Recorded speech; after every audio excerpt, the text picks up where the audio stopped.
What's going on YouTube? It's Gottigix back with another video, and today we are doing something special, right? So we're gonna be removing our front brake and our front rotor, all with the help of a leaf.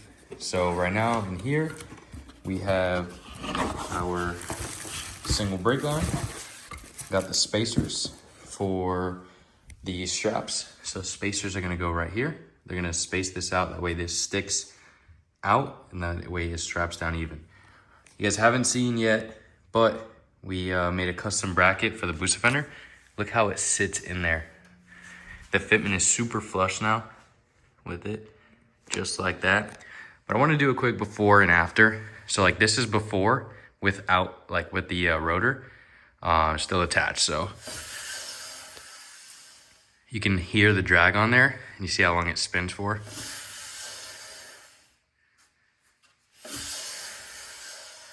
So we'll do a comparison once that the video is, once we've deleted it and everything, we'll do a comparison to see how it is. But for right now, I'm gonna start by removing the booster fender and a couple of the other plastics up here because I've got some lines to disconnect up here. All right, so I went ahead and took off these side panels and that center part as well as the seat so I can better see where the lines are coming from because I want to get an idea of how it's going. It looks like one of the lines is here. It comes through, looks like it goes underneath the airbox, and then it looks like they both come out right here, these two, right into our ABS block here.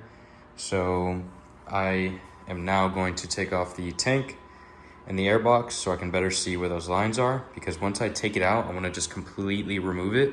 That way, you know, do it once and I don't have to go back into it. I don't want to have to just leave it there and then come back into it. So I'll do that because later on I'm going to have to take off the fender again and the wheel and everything like that. So I'm going to start by taking off the tank, taking the airbox off so I can see those lines before we actually start taking off the brake line itself.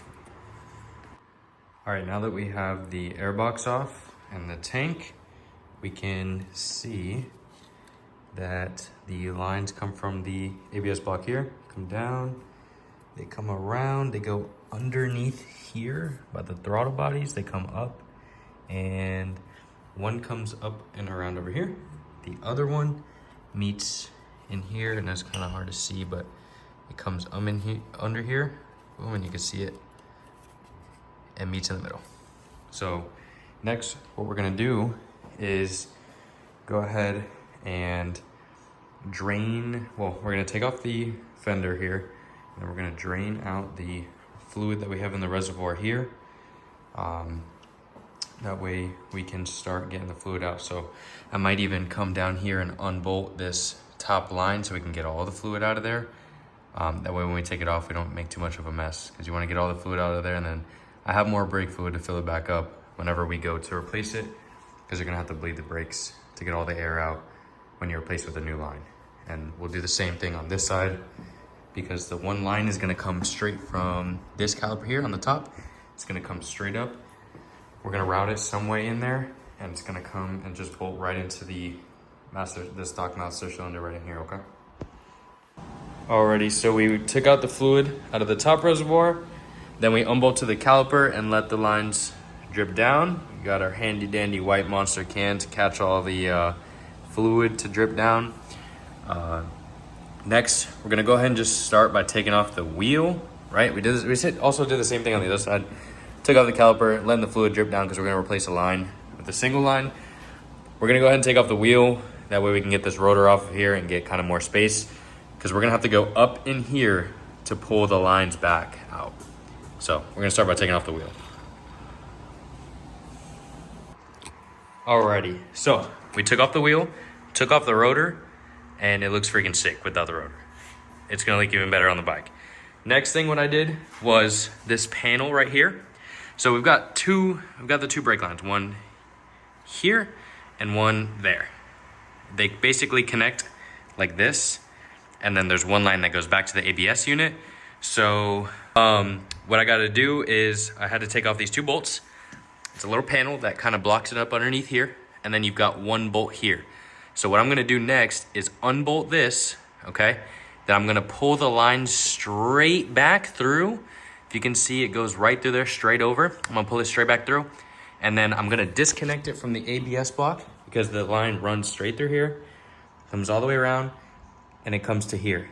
I believe it's this one. I can't remember which one it is, but both of these are gonna be gone anyways because this one goes to up here on the master, and then this one I believe is the one that comes down to those lines, which those are all gonna be gone. I'm gonna show you in a second. Alrighty, so where we left off was taking off the front brake calipers, or the front brake lines. And I told you guys in the last part, pull it out that way. We ended up actually pulling everything forward through the front. It was kind of a pain in the butt, and I forgot to record the rest of it. But now we are here, and I want to kind of show you the like final little result of it. This is how we're looking with the straps and everything. It looks freaking sick. Now I did drive with it for a couple of days, and so definitely you can feel the loss of braking power a little bit when you first start riding it, but you pretty much get used to it, and then you start to compensate. Same thing was when I did the rear brake. You start overcompensating with the front because you don't have that rear brake, and stuff like that. So it's not bad, honestly. I mean, I'm building it for a road race bike, so it's supposed to be, it's purposeful, you know what I mean? It's not like I'm just doing it because of how it looks, or you know what I mean? So, but it does look really good. It's not bad riding with the front, just the front rotor, honestly. I'm not gonna be, you know, going fast anywhere, obviously, with just one front rotor, but it'll definitely help for when we go race them boys in Miami. We're gonna go get them.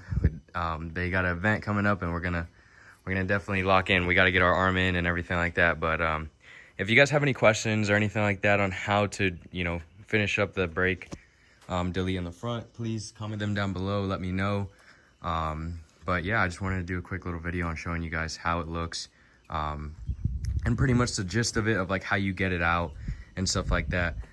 You can buy a so when you do the front rotor delete, your brake light won't work, so you have to buy a module or find somebody that makes a module. I'm gonna put his Instagram right here. This guy under T&E Storm, I believe it is, on Instagram. He helped me out every step of the way, showing me how to bolt everything up, quick shipping time, everything like that. So he definitely helped out a lot with that. So if you do your front brake delete and you want your brake light to work, you definitely got to hit him up so you can get the module. But yeah, just hit him up, tell him Gotti sent you, and he'll be able to hook you up, and he'll be with you every step of the way. But yeah, that's all I have for you guys today. So I want to thank you guys for watching. Make sure you guys like, subscribe, share, comment, interact in some way, shape, or form. And until next time, bye.